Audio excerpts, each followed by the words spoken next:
We're going to the Earth's movement around the sun.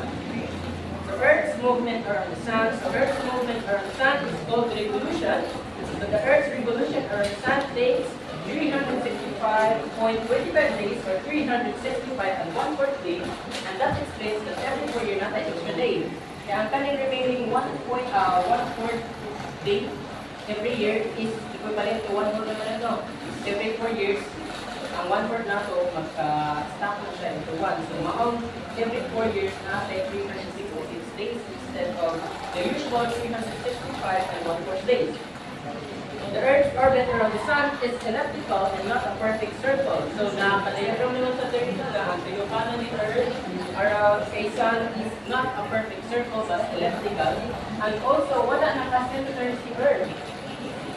Wala naka-center si Earth, but rather,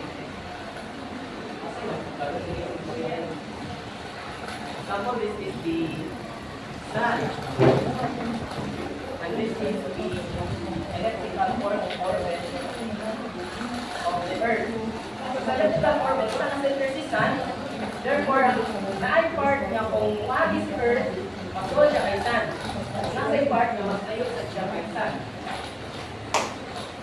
Yeah, so this means that Earth's distance from the Sun varies throughout the year. Kaya every year, diba every revolution takes 1 year na no? So every year, lain-lain yung panahon din sa liputan.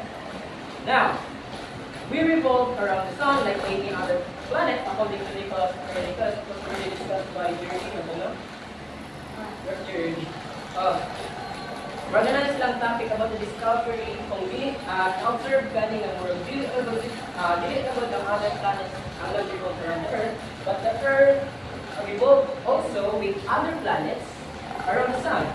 So in 1543, Nicholas Copernicus detailed this radical theory of the universe in which the Earth, along with the other planets, rotated around the Sun. So this theory took more than a year to become widely accepted. So pila proving ang nahitabo before na-prove ang iyang theory.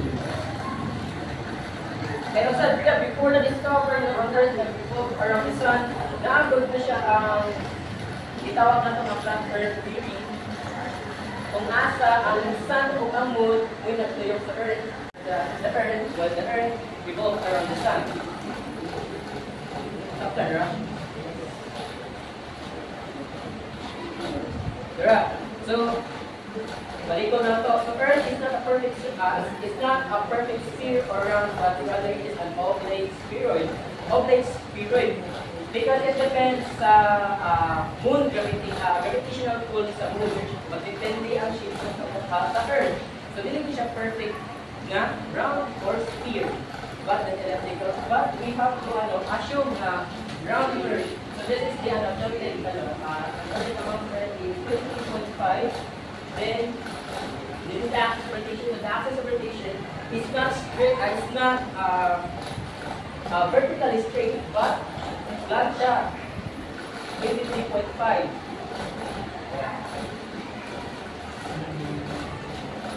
Now, let's differentiate the rotation between the revolutions. So first, we have the rotation. Say, we have to basa.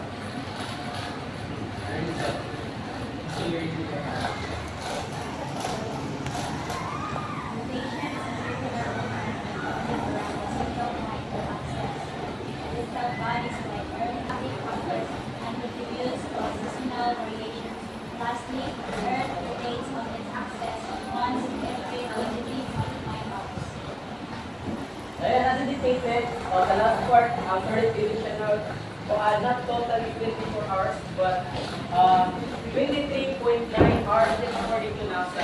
Kasi recent findings on Earth is rotates siya every day 23.9 hours. Not exactly. Pero katapos siya, maragay, makaimagot na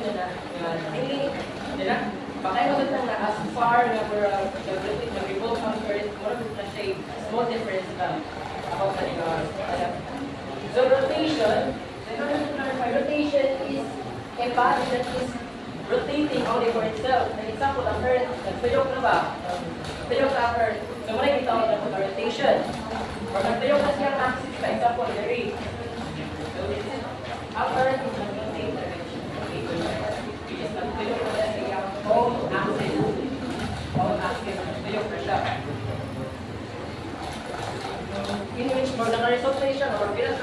experience of night and day, it is because every time nung tuyok si Earth, naabot sa side, the darker side, and the lighter side, the brighter side and the dark side.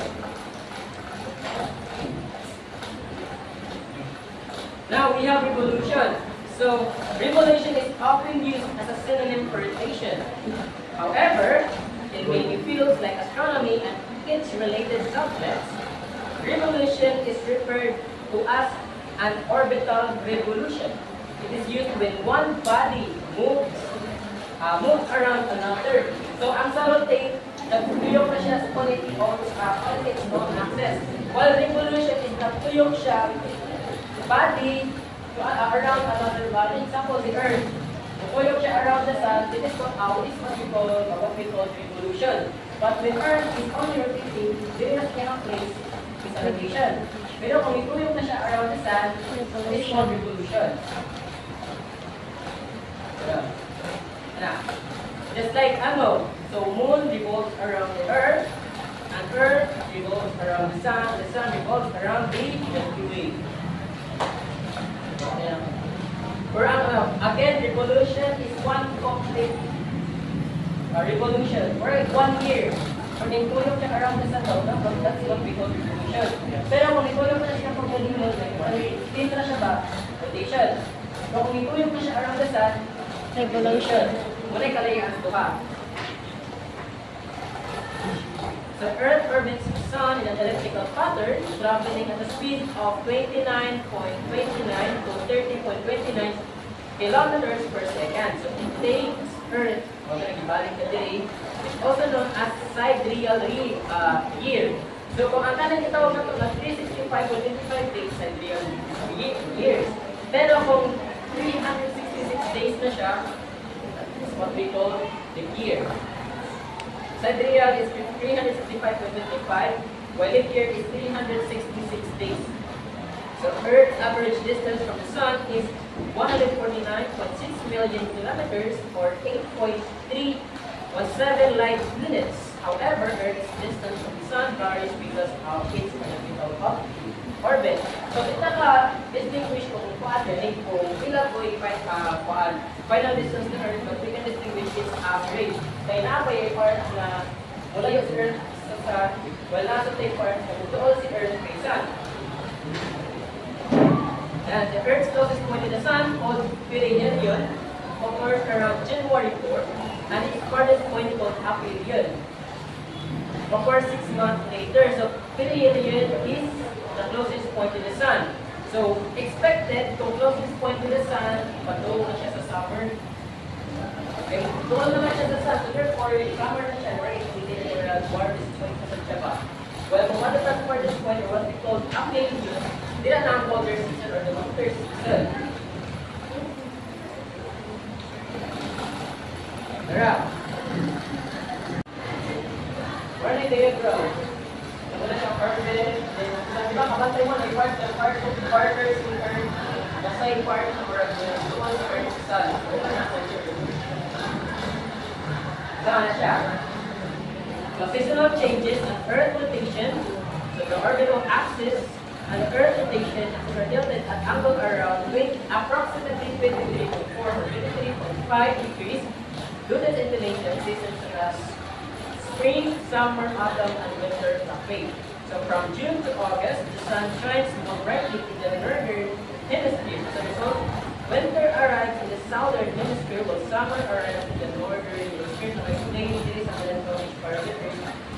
Kalos amas longer or kalos amas move down the earth. We must put this to other. About this reason, North Pole and South Pole, kaya mo na per na ang tuhaw ko yung now the next part is because tilted by the person. So as tilted, naway kita mo sa kung bubble, pag-explain siya ang ilang topics parameters.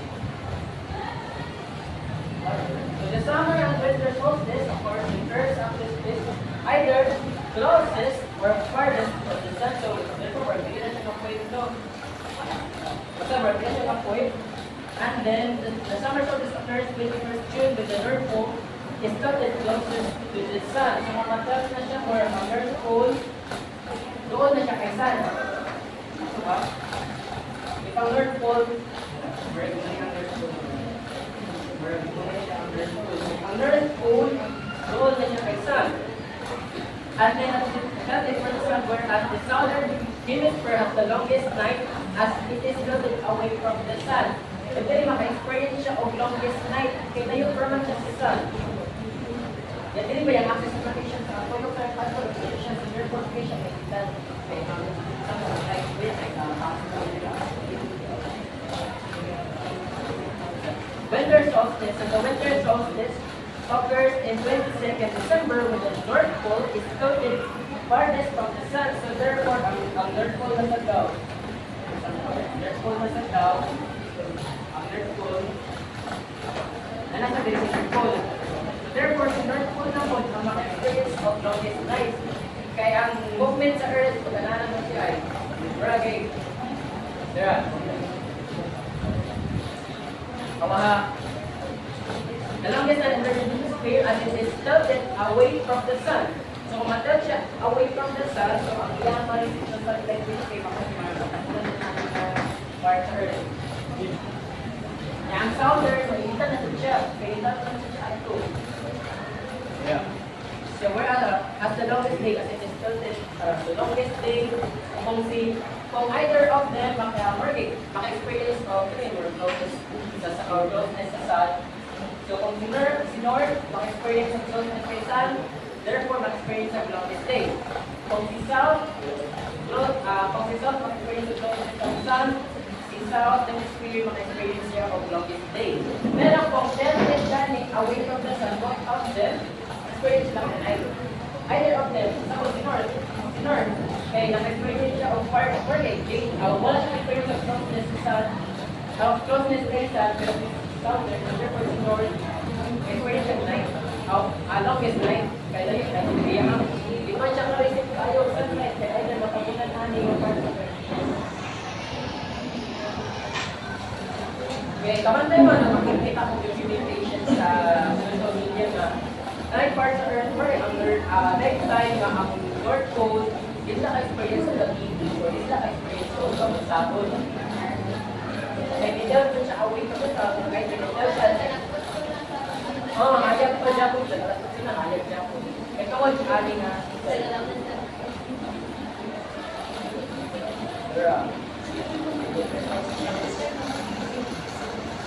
Dara, kamal, adara ko siya. Okay, let's add up. So, we're presentation today.